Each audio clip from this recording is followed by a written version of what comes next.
been looking at the ground, but I ain't getting any higher. What's going on, everybody? Thanks for downloading the Voice of Bedlam podcast. I'm your host, Andrew Santoro. We got a great show planned for you guys today. Let's talk to my main man, Devil John. What's going on? Nothing much. Just getting ready to finish up my, as they say across the pond, holiday, and go back to work for one day and then be off for 2 days. I know that sounds really weird, but that's how I'm doing. But speaking of holiday, let's shoot over to our good friend Sam Stocks. How you doing, buddy? Good. How you guys doing? Pretty good. Lot going on. Right before we went to kick off the show, all this news popped off. But go ahead, Sam. Well, I was going to say, it's an earlier time for us tonight. We normally record at 1, 2 a.m. hopefully. I know, right? Okay. I know, that's because I'm on break from work, and then I get to come here a little bit earlier, so I guess you can always blame me for those late calls now. All right, but let's get in and tell everybody about our friends over at Big League Shirts.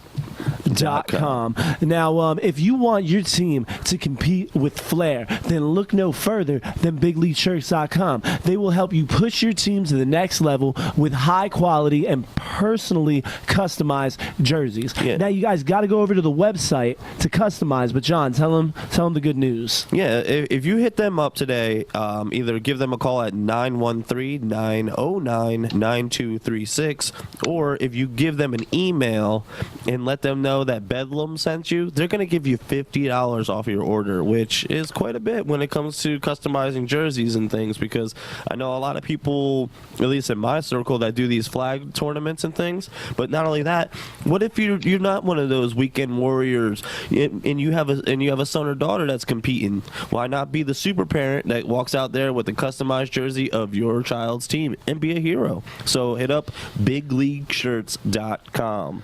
And let's also tell everybody about Kione, a health and wellness company that offers pioneering and life-changing results.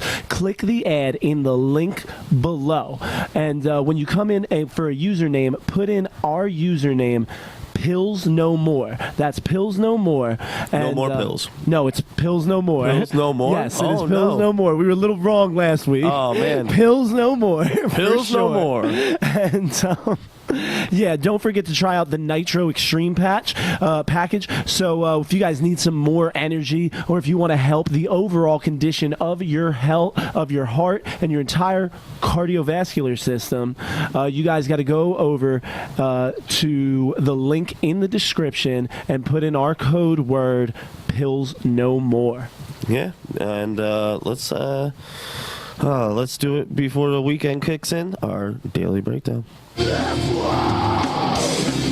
All right, everybody, you know the news we're rolling off with. Andrew Luck blowing the water. I don't even know where I was going with that, but he blew everything up. Well, yeah, he's getting a big payday. Based off of last season, there's no way that I would put that much money into him. But $140 million. Yeah, let's talk about it. Jim Irsay announced yesterday that Andrew Luck had signed a $140 million extension.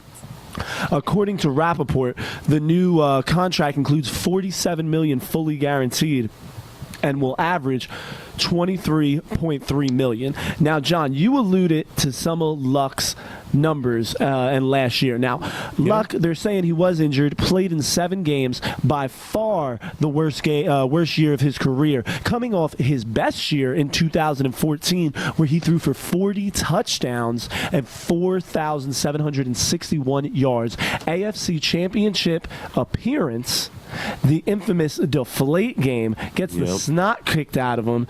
They haven't bounced back since. Now, Sam, I got a little bit more on this, but what do you think about this huge contract for Andrew Luck? Man, this contract is ridiculous. I mean, this is a huge amount for a quarterback that I know when he came into the league, and for the first couple of years, everyone thought that Andrew Luck was going to be the next superstar, but in the last couple of years, not just last year, but the last 2-3 years, we've seen a decline in his play. And last year, I mean, he really just wasn't good enough and wasn't a franchise quarterback at all. Yeah, I do agree with last year, but 2014, I mean, according to the numbers, his INTs were up at 16, which was at 16, but he did have the 40 touchdowns and the 4,761 yards. Now, last year, only throwing for 1,881 yards, 15 touchdowns, and 12 INTs. 12 INTs in 7 games, 5 coming in a 2-week span. Now, you got to remember, the Colts started off 0-2 last year, and they looked terrible. Yeah, they looked old and terrible. Luck goes out. Matt Hasselbeck, the 40-year-old journeyman, comes in, and he really looked. He was outperforming Luck by far. And then the game Luck returned in was the first loss. Hasselbeck led him to 3 straight wins. Luck started off 0-2. Hasselbeck got him to 3-2, and then Luck knocked him right back down to 3-3. He had no luck last year, that's for sure. He would get injured later in the year as well. But I mean, according to Pro Football Focus, they didn't really like his play either. They graded him 38th, which is dead last of all quarterbacks who took enough snaps, okay? Luck graded out with a 47.3 overall, and his backup, Hasselbeck, was graded out at a 69.8. Now, this is according to Pro Football Focus.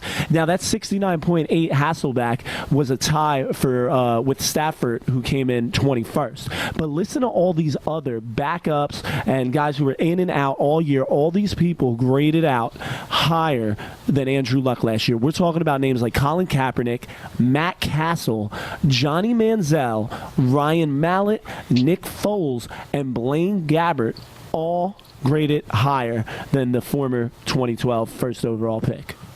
Well, that's because, when you show up in 7 games and you throw, 12 INTs and you only get 15 TDs in that, you're going to be laughed off the field, man. Especially, when you go into a contract year, you have to show up and show that your potential is going to be worth buying into. Think of recent cases like Joe Flacco. Joe Flacco, he turned it on and won a Super Bowl for Baltimore, and he was in a the contract highest. here. He was the highest paid. Now Luck is, but go ahead. Yeah, but he, in that contract year, he showed up and he came back with the hardware. So you have to show and prove something. They couldn't even pull out a division. Now, I mean, one of the biggest questions I think you got to ask yourself is, what does this mean for the Colts cap? And I go into all that on my newest article over at voiceofbedlam.com. Let's take a quick second here and talk about voiceofbedlam.com. Now, John just put up a Conor McGregor, Nate Diaz post. We're getting into some MMA. Thomas Ambrosico doing a new Yankees post that'll be out tomorrow. And Jessica Santoro, the lovely rude girl Jessica, jumping on the scene, looking at the lottery draft of the NBA. So we got a lot of crazy stuff going on over at voiceofbedlam.com. And the article I did really gets into the cap situation. And according to Spotrac.com, in terms of cap figures, this is kind of a friendly deal in the beginning, including $18.4 million in 2016 and $19.4 million in 2017. The cap hit rises to $24.4 million and $27.52 million, then to $28.4 million from the 2018 to 2020 season. So yes, $28.4 million. I guess that would be the 2020 season. So it's very backloaded. Yes, exactly. And then in 2021, it gets a little lighter there. Now, he got the third most guarantees of all time, and that's $44 million, and that's taken between the bonus and his 2016 salary. So, I mean, Sam, I know you're not real high on Luck, but John, what do you think about Luck? I mean, over his career, he has also rushed for over 1,000 yards and 12 touchdowns. What do you think is Luck as a whole? Do you think he's going to bounce back, or is he going to be another Colin Kaepernick? And he got the Colts would be a lot more hurt by this deal than the Niners were with Cap's deal. The Colt, I don't think he's the. I don't think he's the quarterback that he was last year. I think he has the potential to going back to throwing about 4,000 yards a season. But I'm also going to say that he's going to throw just about as many INTs that he does TDs, because it looks like their offensive line and their just offensive weapons in general are very loaded with the pass game, and there's not much to break it up. They had Frank Gore there last season, and there was just, you didn't see that team, producing. They were the laughing stock of their division, and that's not what the Colts were, and that's not what Andrew Luck was handed when Peyton Manning stepped down from the house that he built.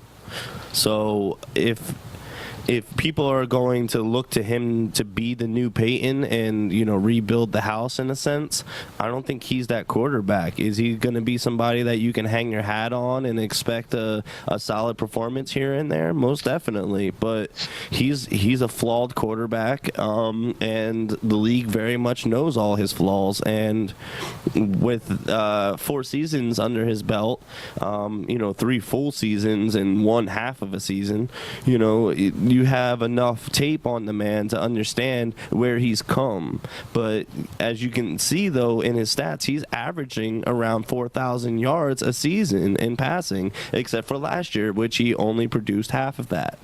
So, but he also only did half of a season. So, with that being said, he's a 4,000-yard quarterback, and not only that, he's not afraid to put his body out on the line to get a couple yards and move the ball forward. I mean, 12 touchdowns on the ground.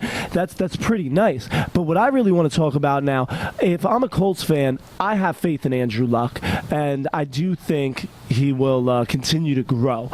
But at the same time, I would not be happy about this deal. Yes, exactly. I would not be happy about this deal at all. And one of the main reasons is the Achilles heel to this team for the longest time has been that defense, ranked 25th overall last year in total defense, giving up over 6,000 yards. Now, it's been long since the days of Dwight Freeney. Yeah, they did okay as far as giving up points go, coming out top 10. But when it comes to overall or total defense, 25th overall. How are they going to get some top name free agents into this club with cap numbers like this? What do you think, Sam? Like, are the Colts done getting free agents like for the next several years?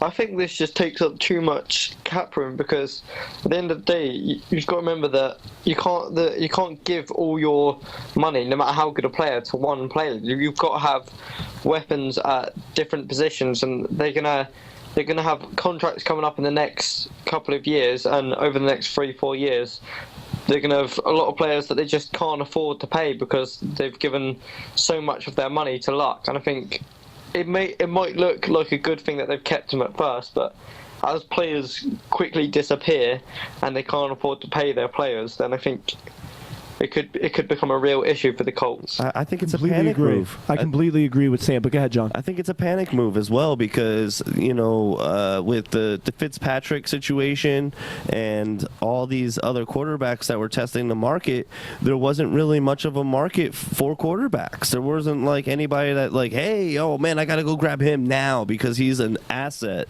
So the big quarterback deal was Brock Osweiler. Exactly. So, and he was the backup to Captain Noodle Arms. So, if the backup to Captain Noodles is getting mainstream attention, then obviously Andrew Luck, one of their first round picks, they're gonna have to. They went all in on a pick, and now they're gonna go all in again on this after with a big contract. But let's just hope that their money's not being spent recklessly, because they wanted to lock in a quarterback that they think is going to produce more than what he has, because like I said, he's going to average around that 4,000 mark, and if you give him a full season. But honestly, I see the passing game in Indy doing okay, but if you're not moving the ball with the running game as well, you're going to be very one-dimensional. And not only that, teams have a better chance at producing schemes against that. and getting in on Luck and putting him in the dirt.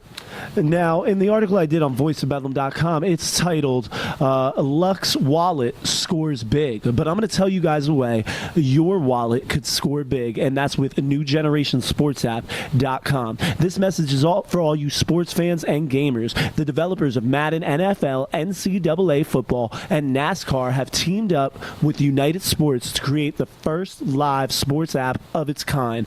Now, you can become an affiliate, or you can play for free, but you really want to look into becoming an affiliate. I think it's a $40 startup fee, and then once the app launches, it'll have a monthly service fee. So go over to newgenerationsportsapp.com, check it out. And also, if you're not trying to spend any money, you guys are going to be able to play for free. So go over to newgenerationsportsapp.com and see what all the news is about. And get all the detailed information about how you can become an affiliate. There you go. All right, but let's get back over to contracts, and let's talk to Sam about this. Because, Sam, you did a nice little post for voiceofbedlam.com talking about Doug Baldwin and his wallet getting a little fat too. What's going on with that, Sam?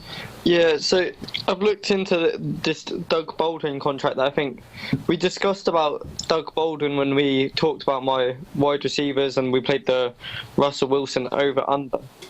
Yeah. And I looked into this Baldwin contract to kind of break down, because I've seen a bit of mixed reaction. Some Seahawks fans seem to be happy, and then there's some people, either Seahawks fans or other fans, that think that this is not a particularly good deal and that they've overspent. So I kind of looked into breaking down the deal and say whether it's worth it or not. Yeah, he got 4 years over $46 million. Yeah, 46 million over 4 years with 24.25 million fully guaranteed. Yeah, he has I think he has a $4 million base salary with 1.6 million signing bonus as well. Yeah, it's going to be over a $6 million cap hit. Yeah, my kind of view is there's two ways to look at it. You can look at it as them paying him as a number one receiver, and look at it like a number one receiver for them. You know, he's been a big target for him, I would think.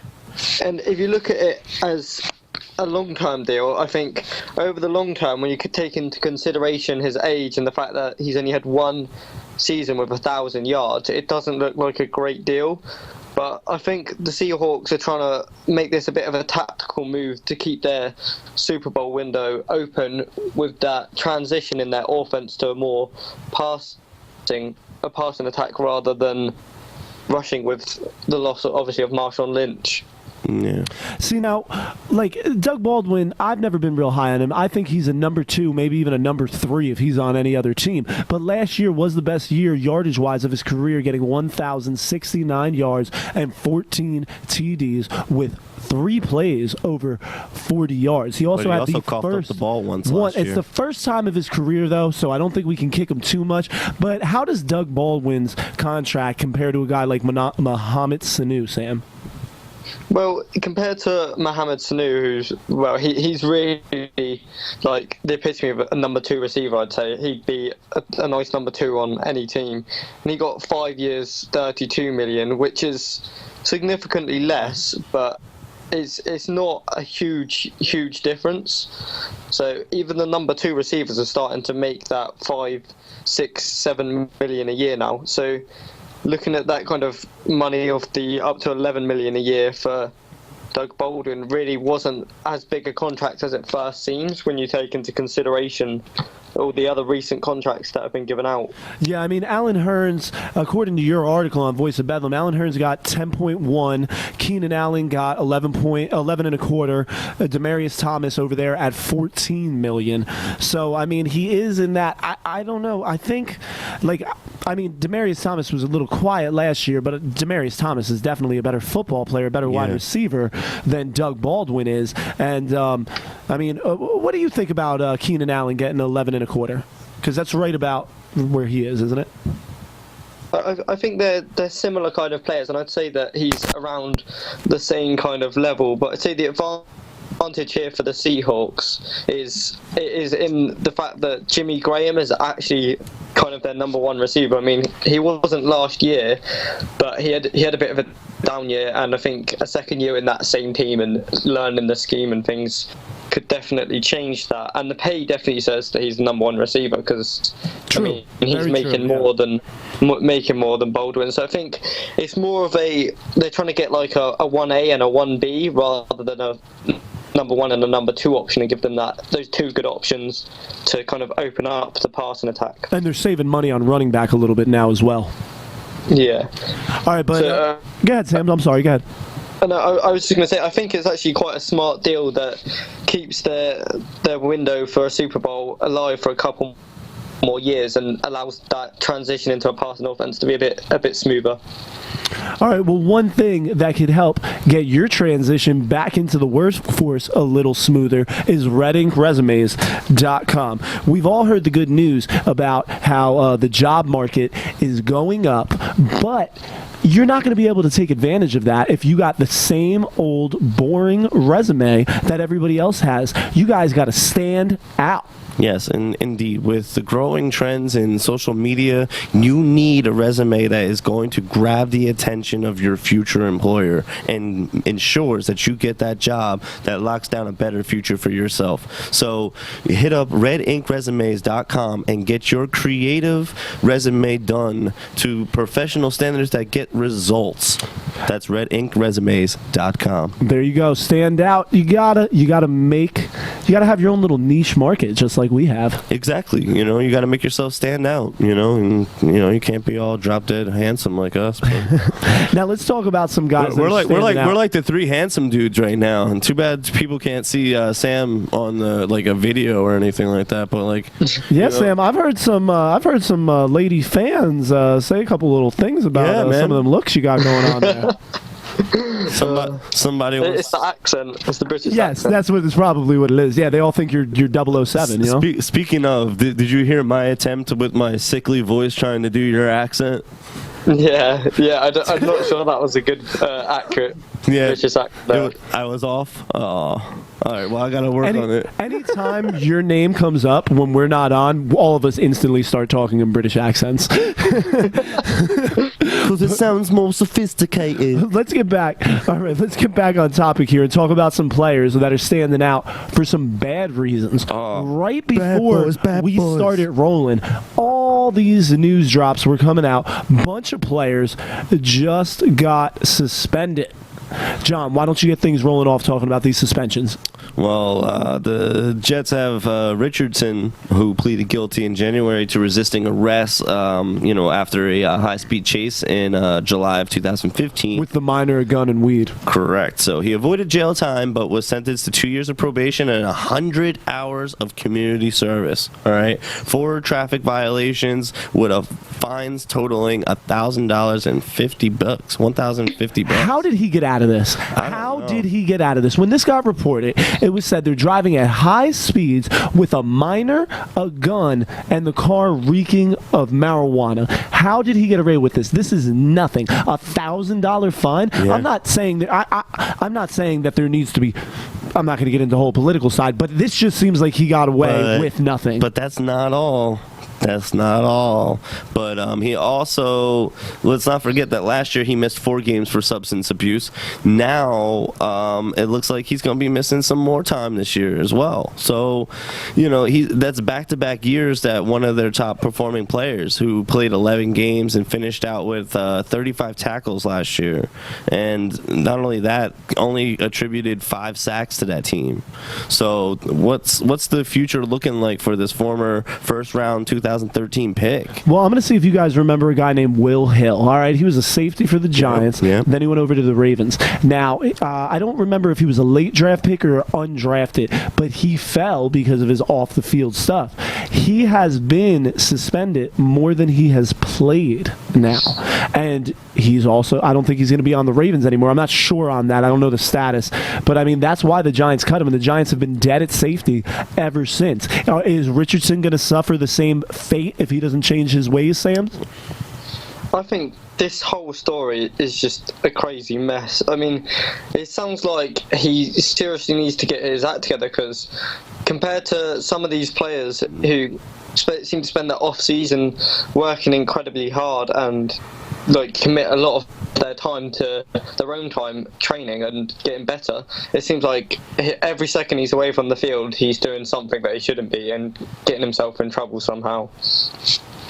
Yeah, I mean, he has a salary of $1.76 million this year, so it's going to be a little light. He's going to lose. He's only losing one game though, actually. Yeah, so he's only losing so one game check, which comes out to about But that's 5 $104,000. missed games in 2 years for misconduct. Yeah, that's a bad trend.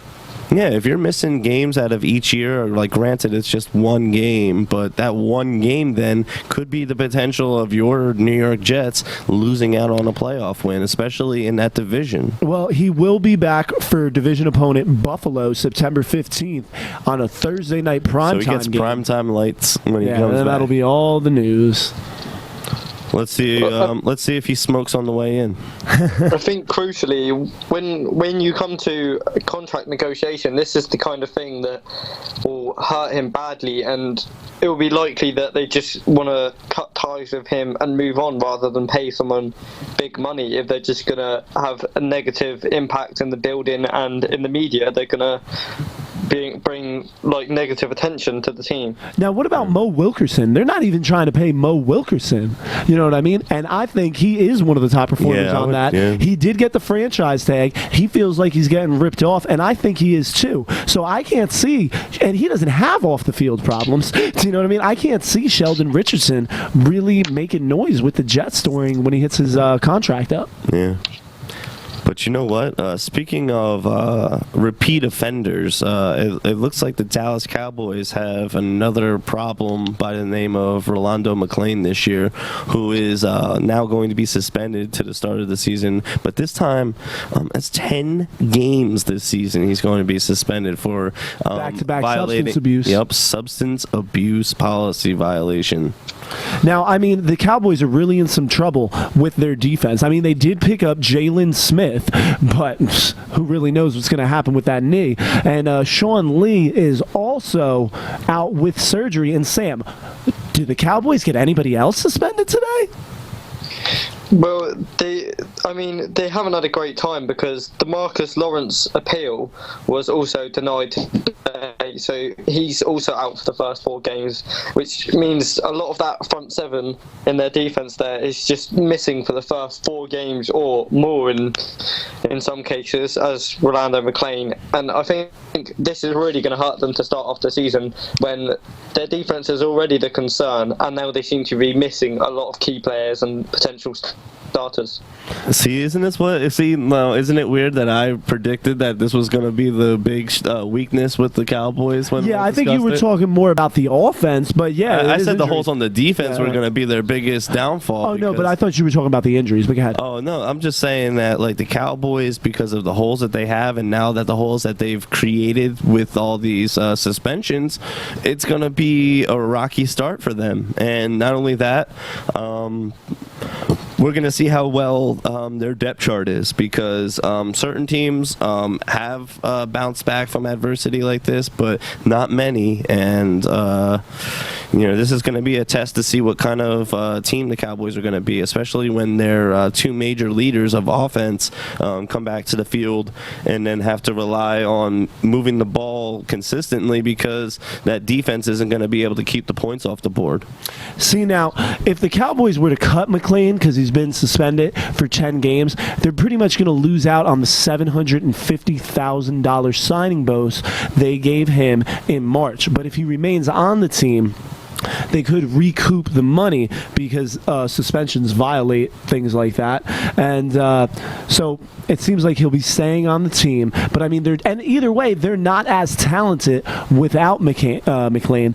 And but your talent is only going to move you so far, as Greg Hardy learned last year. But you also get special rules, and you get special treatment when you're a Cowboy sometimes. Let's not forget about Michael Irvin and Deion Sanders' shenanigans. Oh, yeah, but I mean, I think... then not only that, most recently, Greg Hardy's shenanigans, previously a Panthers shenanigan, then became a Panthers a Cowboys shenanigan. But Michael Irvin Michael Irving and Deion Sanders were arguably some of the greatest at their position, and Of all I don't time. think Rolando McClain, DeMarcus Lawrence, or any of these other players they have suspended are quite in that category yet, which I think is why they're probably going to suffer a bit more. Yeah, and Michael Irvin ran like a crackhead. So did For LT, real. though. So did LT, though, so it's all good. So yeah, see, whatever, it's, I guess, each his own. But when you're talking about that era of the Cowboys that kind of set the precedence of, hey, we're gonna be the Cowboys and we're gonna be. Well, it's the Jerry Jones ever. We're gonna put on the biggest show on the West Coast and any coast has seen, and we're gonna, because what other football organization has that much press always talking about their team? They're in that league of Yankee territory. Yeah. which, They are the where, Yankees of the NFL. They are. Because people that their fan base is so far that so I understand the America's team reference, but honestly, if that's going to be the image that we're saying that it's America's team is full of felons, men that can't conduct themselves professionally. And honestly, I'm not going to stand by and let that happen, especially being an American. That's not a team that represents me. Oh, well, somebody who's going to need some legal representation, some new legal representation, talking about Johnny Manziel. What do you guys think about his attorney or whoever accidentally texting the Associated Press that he questions Manziel's ability to be sober? That's not a hard thing to see at all. It'd be But the like fact saying, that he texted it. It's almost predicting another Britney Spears mental breakdown. Like, it's bound to happen. It's just, when is it going to happen? Now, go Maybe- ahead, Sam. Go ahead. Maybe his attorney had finally had enough and wanted to get himself fired because he couldn't Absolutely. deal with trying to cope with Manziel anymore. Well, that wouldn't surprise me. Yeah, exactly, because he's a big cancer to teams, and not only that, obviously the game overall, on and off the field. He doesn't conduct himself like a professional. He goes out there and he uses his fame to get him into these clubs, get bottle services and things like that. So I understand how the lifestyle can ultimately create your own demise, but also as a man or as a person in general, you need to draw lines for yourself. And if you can't draw those lines anymore, then you need help. And if you're not going to seek out the help because you have addictions, then you are doing yourself a huge disservice. I want to say, you brought up the term addiction, all right? And I've been reading these headlines like, Manziel says he's going to be clean July 1st. Is that not like Junkie 101? I'll quit tomorrow. Like, people really believe this crap? I'm sorry. Like, that's the typical, addict mentality to say, I could stop if I wanted to. I'll stop tomorrow. There was, if you're going to become clean, you become clean. You don't set dates on it to start off. You start off because you're ready to change your life. And saying things like that, I'm sorry, I don't believe a word he says. And his season's going to be a little bit more rough if he is on a team, because he's going to get a 4, maybe even 7-game suspension. Go ahead, John. Yeah, we mentioned something about opioids and cannabis a few episodes ago, and I just read an article, I believe it was in the Huffington Post, about how addicts of opioids are using cannabis to get away from those addictive attributes of the opioids. And honestly, if he has an issue, you need to address the issue. That's the first step in any program when it comes to addressing either narcotic or alcoholic issues. But the first thing that of any process is you need to define that you have a problem. And if he sees that his career is non-existent because of his behavior, he needs to wake up now before his life is too far gone. Yeah, now he does have the 4-game suspension on him now. It could go up to 7 because there's potentially he could get 3 other games under the personal conduct policy violation as well. Now, the original 4 games are for the misdemeanor assault charge, for the alleged misdemeanor assault charge of his ex-girlfriend, Colleen Crowley, and he's still going to have to deal with that. Yeah, he ruptured her eardrum, that's a misdemeanor assault charge. And quite honestly, TMZ was reporting that he plans on sobering up in July. Yeah. What is that? That's such a joke. I'm sorry. It's a joke. Yeah. Just don't say anything at all. Just don't say anything at all then. But go ahead, Sam. Anyone who's been to rehab can't say, I'm going to sober up in July, or I'll That's start what I'm sobering saying. up Exactly. By going to rehab last year, he admitted that he had no control and that this problem was out of hand. And you can't then turn around months later when you're back drinking or doing drugs or whatever substances you've got an addiction to, and say, I can stop whenever. I'll stop next month, or I'll stop next week. I think it's just ridiculous. Yeah, it's kind of weird because I just listened to a podcast where Russell Brand was talking about his bouts with addiction and how he came out of that, and not only that, how he continuously fights against that, and the ways that he does it with yoga and all these. He likes to call them, I guess you can say, walkabouts. He finds himself in a situation where he'll walk about until he finds the mental clarity that he's seeking. And that hopefully, for his sake, that he holds true to his word, but he's already lied about this before. And I come from an area where your word is your bond, and his bond is broken amongst everybody. So now he has to prove it to himself that he's not the person that he's painted this picture for everyone to see. All right, okay. Now, John, the main reason we got Sam here is to talk about his post, voiceofbedlam.com, the top 10 best Super Bowl era quarterbacks. Yeah, but before we get to that, though, hold up. Before we get to that, why don't you tell everybody, do a quick little article spotlight on your newest post to voiceofbedlam.com. It's the first MMA post, guys. I teased it a couple days ago, and it's up now. It's discussing the UFC 202 rematch of Nate Diaz versus Conor McGregor.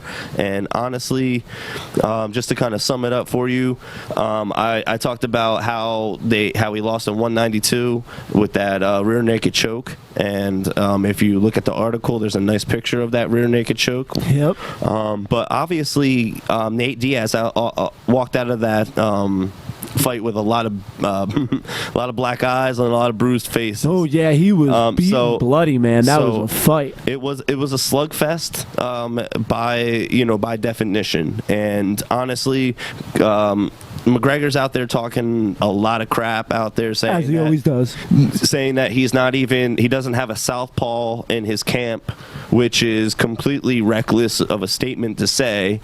And because Nate Diaz is a southpaw, for everyone that doesn't know, and if you're not going to prepare for the opponent that you're going to face, but honestly, like I said in the article, I call his bluff. Nate Diaz is so far into his head, and that rear naked choke that he put on him and made him tap out is living in his brain since that day.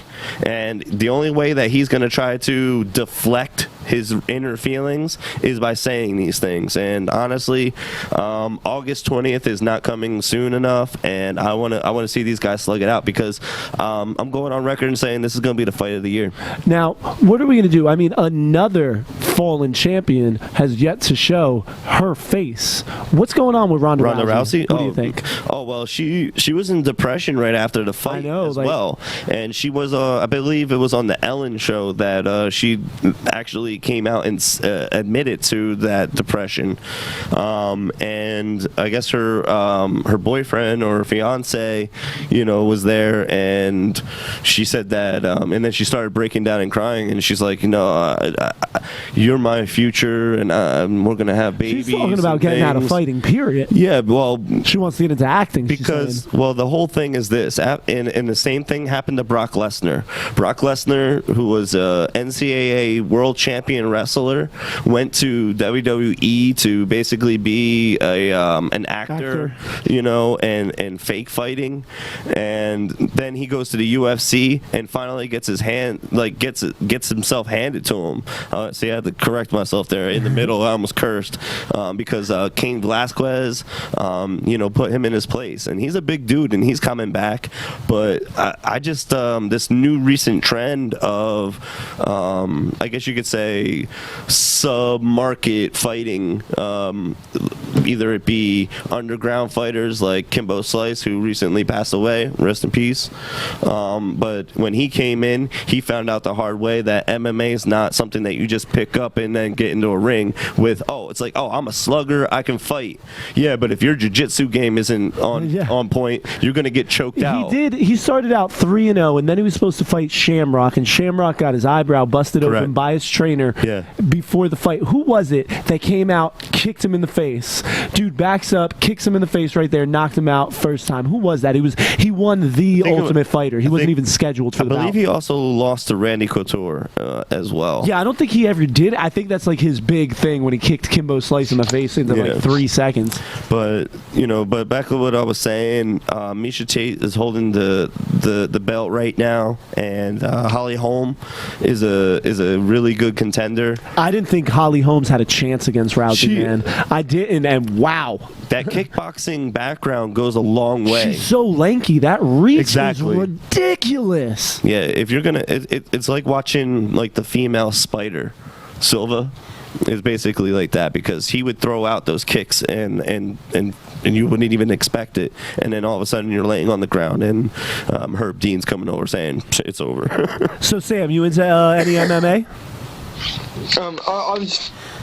I'm looking forward to this rematch between McGregor and Diaz, because I think it's going to be a good fight, and it'll be interesting to see, because I think McGregor as a fighter definitely has a chance, but I think, like you said, his head's a bit screwed up at the moment. It seems like he's gotten into his head and the mind games to get into him. So I think at that kind of level, the sport requires you to be almost perfect mentally, and you can't have doubts in your mind or things when you go into such a huge competition like this. So I think it'll be interesting to see how that affects him, and if that has another negative impact again. Well, and also another reason to add injury to his already bruised ego was Nate Diaz took that fight with short notice. Yeah. Mm-hmm. He took that fight on short notice and still beat him down. Now, granted, him and his brother are triathletes. So they compete, in triathlons and are usually in physical fit shape to compete at any moment. So, but their jiu-jitsu game is ridiculous. So yeah, if you're gonna get stuck because he tried to say he had his senses about himself when he caught that left that ultimately got set up for the rear naked choke. But I'm sorry, I fought plenty of times, and let me just say, a wise man by the name of Mike Tyson said, your whole game plan goes out the window once you get punched in the face. Once you get punched in the face. See, once that happens, your whole game plan goes out at the window when you get popped in the face, and then you can't think straight. So then your whole plan's just so ludicrous.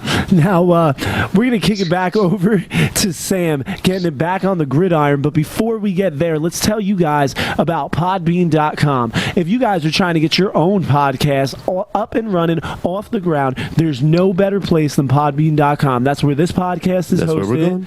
That's how it gets onto iTunes and Stitcher and Google Play Music. It's on Podbean first. And if you guys go over to podbean.com/r/bedlam, you guys can get your first month free. That's 1 month Podbean, Podbean.com/r/bedlam. Bedlam, like the show, and you guys will get a free month. Head over to Podbean now. And like I said, for a special offer, email staff@voiceofbedlam.com and show us that you set up an account for your free month of Podbean, and we will come on and at least I will go onto your show, and I think Andrew will go onto a show.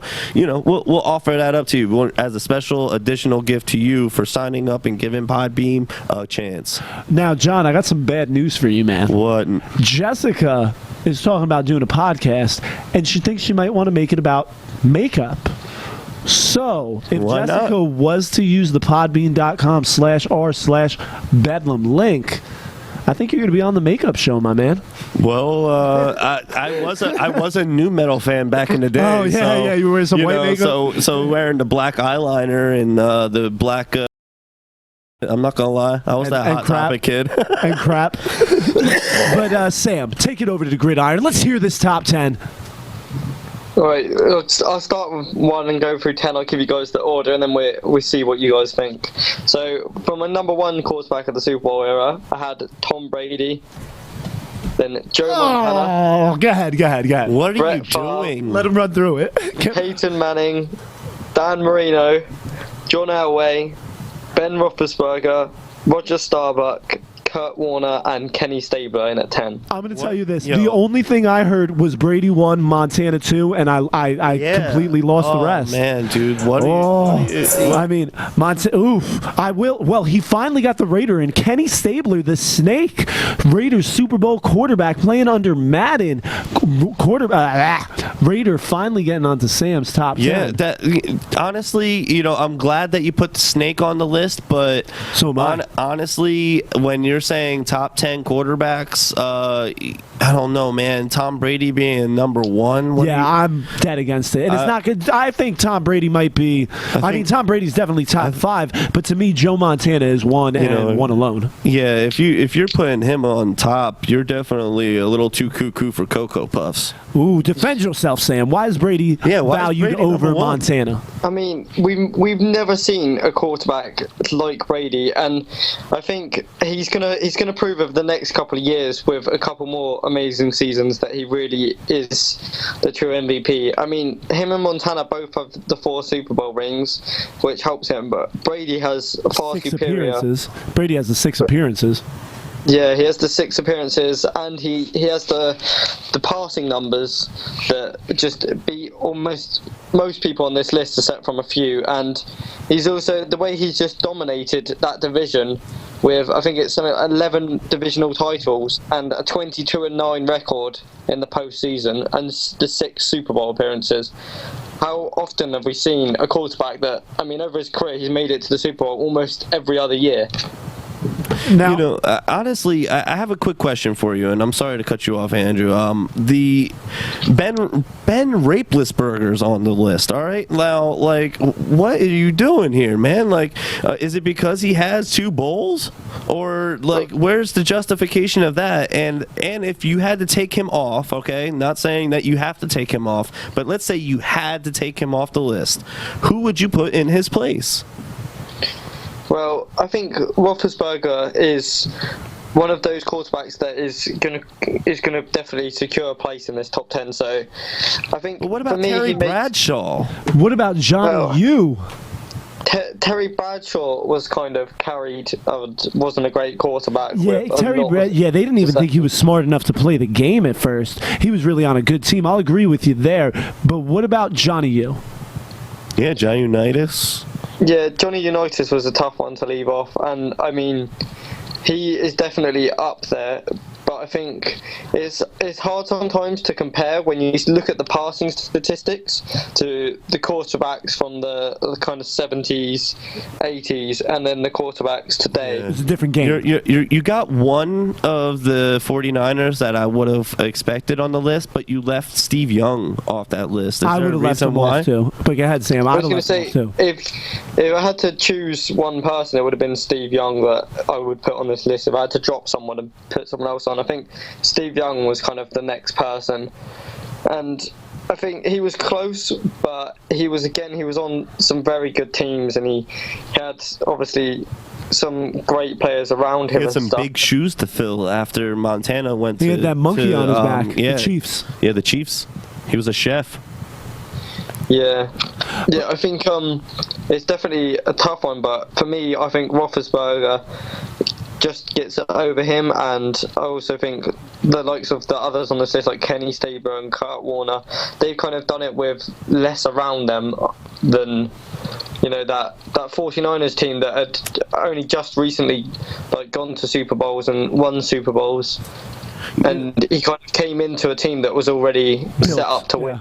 This is gonna sound like blasphemy because it's like our Eagles friends are not around. But if we had to think of an Eagles quarterback, I have two that are in my mind right now. Who do you think would be the closest Randall to making Cunningham. right or Donovan? Right? Oh, I like Donovan. I don't think 'Cause he went Donovan's to- top 10, but I don't think he's that was like respected 5 as he should NFC be. championships in a Yeah. row, right? I don't think Donovan McNabb is appreciated. I mean, he got booed when he was drafted. I don't think he was ever appreciated, but I wouldn't put him top 10. He's definitely underrated, but not that much. What about underrated. Warren Moon though? Like Wait, I want to ask him about somebody who did make the list, though. Okay. You got Dan Marino all the way back at 5 with Peyton in front of him. Now, I do think, of course, Peyton is a top 5 quarterback, but Marino, Favre, Peyton, I think Marino needs to be ahead of both those other names, and you got him just behind him. Why is Dan Marino back at 5? For quarterback, more than any other position, the responsibility of winning Super Bowls is a huge thing. I mean, they're the leader of the team. They get the highest amount. They run the team effectively. They're kind of the extra coach. And Marino, I don't know, I think he suffers in my mind because he didn't ever win that Super Bowl, and I think that will always be the case, that maybe if he'd won 1 or 2 Super Bowls, he'd be up around second, third on this list. if we're using that logic, then John Elway should be up above him. Yeah, but I mean, you kind of it's a hard balancing act between, if you just listed the quarterbacks by Super Bowl rings, then obviously Marino would be down there behind some quarterbacks that are clearly nowhere near as good as him. But Because I mean, Peyton Manning has always, in his Super Bowl years, has always benefited from a strong defense on the other side. When he won with the Colts, he had a strong team. Even the one where the Saints stole that one away from them, their defense was still pretty stout. John Elway won back-to-back. Not many teams. He had Terrell Davis, though. He had Terrell Davis, but according to our buddy over here, isn't a top 10, running back, in the Super Bowl era. So, given that fact, you had, John Elway out there fighting. If I'm not mistaken, Shannon Sharp was still out there catching the ball, and I can't remember any of the wide receivers right now because it's been quite some years that we've seen John Elway suit up now that he's in a different type of suit for the This organization. one's for Pat. Yeah, this one's for Pat indeed, and honestly, that's why I think Elway should have been maybe at 4, Dan Marino still at 5, and then moving Peyton at 6. That's how I would have felt. The rest of the list, I think Brady's way too high. It's too premature to put him up there, especially when we're talking about premier elite quarterbacks of the decades. He's just not that guy, and unfortunately, he still has a lot of clout surrounding all the deflate gates, the tuck rules, and all these special things that were granted to Tom Brady in his football seasons. Because, like I know I sound like a broken record when I say this, but he is truly the only quarterback that I've ever seen grab a referee and then the referee threw a flag and then look to Tom Brady for the number. It's like holding on number. Tom, what was that number? Holding 64 on the defense. Like, what? Are you kidding me? Like, this is ridiculous. And not only that, he had a rule named after him. So, I don't know. He still, if he gets another victory, Super Bowl wise, then maybe he might just be one of the best to ever play. But I think it's way too premature to put him number 1. Out of this top 10 list, you only have 2 players players who played in the 70s, that being Kenny Stabler and Roger Staubach. Now, we should have talked about Roger Staubach a little bit. I mean, he had a great story. The Cowboys drafted him knowing that he had to go serve in the Navy for 4 years, take him in the first round, wait for him to finish his services, and comes back and what did he win, 2 Super Bowls? Yeah. That's a Right. nice, Yeah, I Roger mean, Staubach was no joke for them Cowboys, and he's no doubt a Hall of Famer. So I believe he belongs on that list. Higher than Kurt Warner, I believe it as well. I think that's about worse. I think Staubach's in a good spot for where he is. Yeah, Do you know what I mean? But yeah. I don't agree with Ben being better than Ben Staubach, though. Rapelessberger. Yes, I'm not even going. Yeah, I would have to pull out. I would have to pull out Ben and insert Johnny U. I mean, Johnny U had the feet no pun too. intended. But Johnny U did play pre-Super Bowl era and post-Super Bowl era. So I mean, He was in 2 of the first 3 Super Bowls, also. yeah.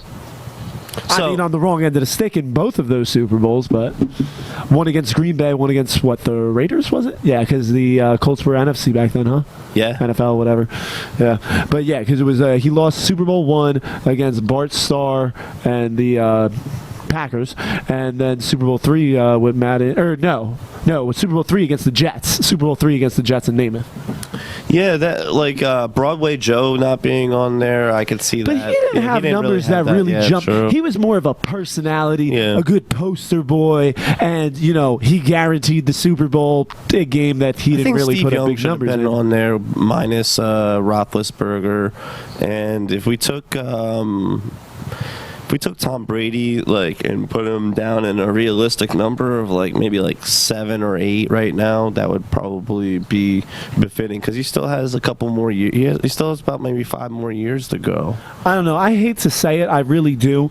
I agree. Brady should. I don't think he should be number 1. I think Montana should be number 1 Because if I do think if we're Brady's gonna top put 5. him in though. there, then we Brady's got to be put top Brady 5 in there. I can see the argument for Montana 1 and Brady 2, but I can't see Brady any lower than number 2 on this list. I don't know. See, I would go probably more towards. You think Favre has less of an impressive career than Tom Brady? Favre was a gunslinger who had an interception problem, though, too. Yeah, but he also found ways to win. He only took home 1 Super Bowl, and it was very early in his Brady's career. had 10, 12 win seasons. Every single had year, 10, his 12 team win is one of the seasons. best in the league, and he wins tons of games, puts up amazing statistics. But And that's then partly due to his coaching staff. And what about Randy Moss, Brewski? What about all them guys? What about Edelman and Exactly. Who was his BFF before Edelman? The organization Wes that Welker. of the Patriots, they do a really good job of scouting talent and retaining talent in that town. So, with that being said, that has to start with your front office, and it has to attribute mostly to your coach, who's out there working with these gentlemen day in and day out. They drafting him that's a steal. You have someone that was drafted with 199th pick overall. That's probably as the biggest one of steal. the best quarterbacks ever. Yeah, that's got to be the biggest steal in NFL draft history. I'm sorry. There's some big names, but I think Brady. Do you agree Brady's the biggest steal in draft history, Sam? oh god, yeah. I mean, someone that we can even discuss as the top 10 at any position, let alone top 10 or top 5 at quarterback, and they're drafted down in the 6th round at 199 overall. I mean, that's just I can't see that ever happening again, to be honest, with the way scouting is nowadays. I don't understand quite how that happens, how a player with that kind of potential falls to the 6th round is, but on me, that's got to be by far the best draft steal of all time. Now, another player that I guess you could say was a steal but not drafted by the team, that would be Kurt Warner. Now, Kurt Warner would have been the first player to win, the first quarterback to win Super Bowls with multiple teams. Failed against Pittsburgh and Ben Roethlisberger, who Sam views as the 7th best, Kurt Warner as the 9th best. But that game, both games actually, he has the 3 best, or the 2 best Super Bowl numbers of all time, the stats for a quarterback. Have you ever looked into that, Sam? Yeah, and I think he's kind of one of those players that it was really impressive how he earned his way up, and then when he got there, he wasn't phased at all, and came in obviously partway through the season, took over a team, and led them to the Super Trent Green Bowl. went down. Yep. Yeah, I think he gets underrated quite often because people see him as still see him as the undrafted guy and the player that, his statistics aren't that great, but with only like the 32,000 yards and less than 200 touchdowns. But when you consider the amount of time he got to play and how he had to earn his way up to the starting role, I think he's really, really impressive. And not to mention, when he left the Rams, he kind of got stuck on the Giants the year they drafted Eli. Then everybody thought his career was over, and he takes the Cardinals. The Cardinals, I mean, when the Cardinals were in the NFC East, they weren't even a real team.